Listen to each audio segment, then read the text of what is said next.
What's a free lunch have to do with the gospel? Join us for this conversation on Freed for Love as we head back into the second chapter of Galatians to find out.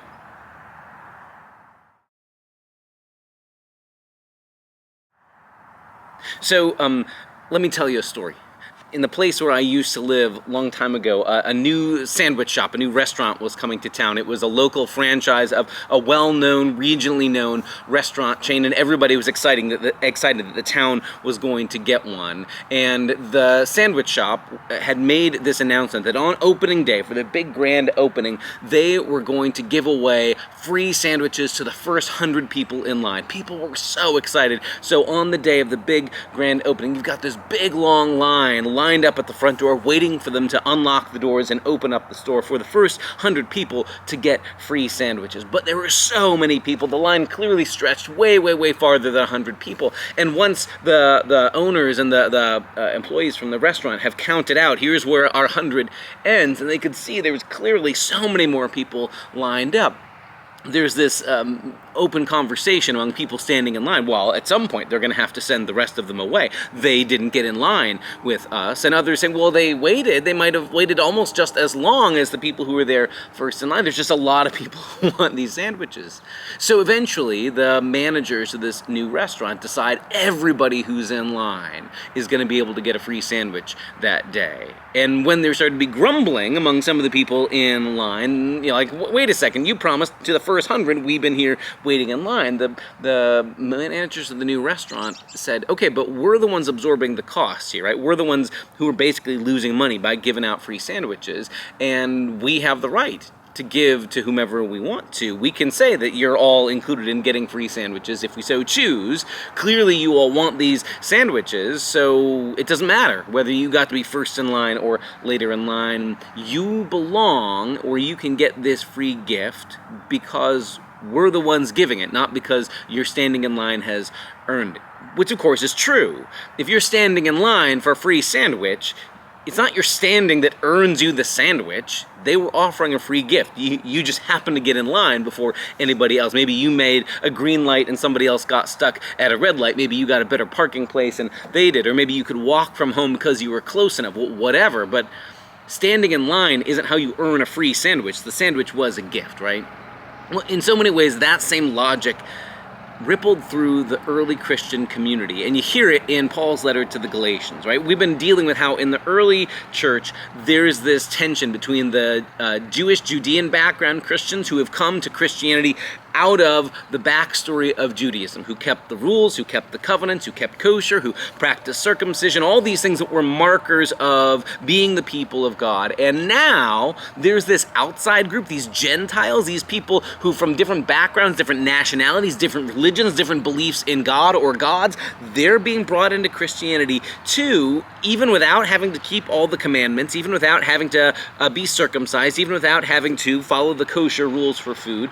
And there were some who thought this was massively unfair. But Paul, as we head into the back half of chapter 2 of Galatians, says, look, I'm speaking to you as an insider. I'm speaking to you as somebody who grew up in Judaism. In other words, he's like one of the guys who's been in line from the beginning, who's been in that first 100. And he goes, look, we should be honest. We who are insiders, we don't have access to God's good things because we were such good rule followers. It's always been about God's grace. It's always been about God who gives good things as a free gift. We happen to be the first 100 in line, but God, if God chooses, can welcome in as many and give away as many free sandwiches as God chooses. The thing that gets you the sandwich in the end is trusting that the promise is real, right? It's trusting that when the manager says, we're going to give out free sandwiches, you're there in line waiting to receive this free gift.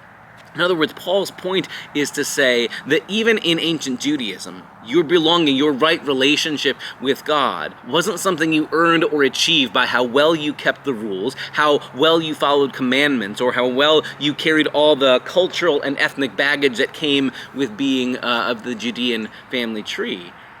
But it was always about a gift. It was always something that came apart from your ability to follow the law. Now, Paul isn't saying that the law is bad, or that he is opposed to having commandments, or that commandments aren't ever helpful, but his point is to say your belonging doesn't depend on it. Same way at the free sandwich shop. It's fine to have a rule of You have to form a line. That's fine.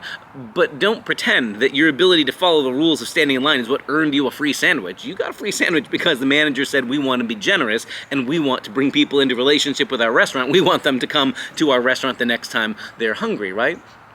Paul has a way of saying that whether you are an insider or an outsider, your belonging has to do with grace, has to do with trusting a promise. The phrase Paul will use is we're justified through faith in Christ, or as we may explore more in depth, the faith of Christ, which might have something to do with our trusting a promise and might just as much have something to do with Christ's faithfulness, Christ being faithful in his calling and giving us the gift of his life. So our old identities of I'm a rule follower or I'm a guy who's been in line from the beginning, those things don't matter. All of us are brought into community. All of us are brought into right relationship as a gift because God, who runs the restaurant, so to speak, has chosen to be gracious all around.